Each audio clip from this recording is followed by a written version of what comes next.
C'est un excellent roman de la rentrée, parfaitement maîtrisé, parfaitement construit, et qui raconte une histoire très forte, très puissante, et c'est porté par une écriture.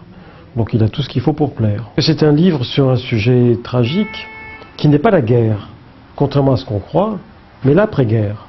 En l'occurrence, l'après-guerre de 14. Et il y a de tout, il y a des rebondissements, des coups de théâtre, des histoires d'amour, de l'ambition, du cynisme, et tout ce qu'il faut. C'est pour ça que le choix était difficile cette année, c'est qu'on avait 4 romans qui nous plaisaient à tous, presque tous.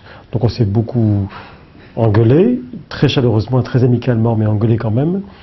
Moi j'ai soutenu Pierre Lemaitre, mais en même temps j'ai écrit des articles tout à fait louant de manière sans ambiguïté, que ce soit le roman de Pierre Lemaitre ou celui de Frédéric Verger, que j'ai beaucoup aimé aussi.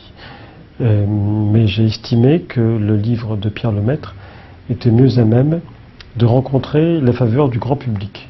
Le prix Goncourt est acheté les yeux fermés aussi par beaucoup de gens qui lisent rarement, ou qui lisent un livre par an, ou qui offrent un livre pour Noël. Et c'est le Goncourt. Donc on est responsable de quelque chose. Et ça, il faut l'assumer. Et donc je pense à ça aussi quand je vote au prix. Comme dans la vie, il y a de tout. Eh ben, dans les Goncourt, il y a aussi de tout.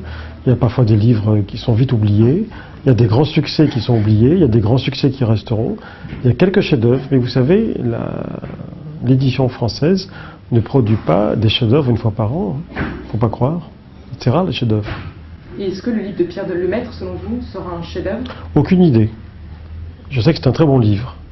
Savoir si c'est un livre qui passera à la postérité, seule la postérité le dira.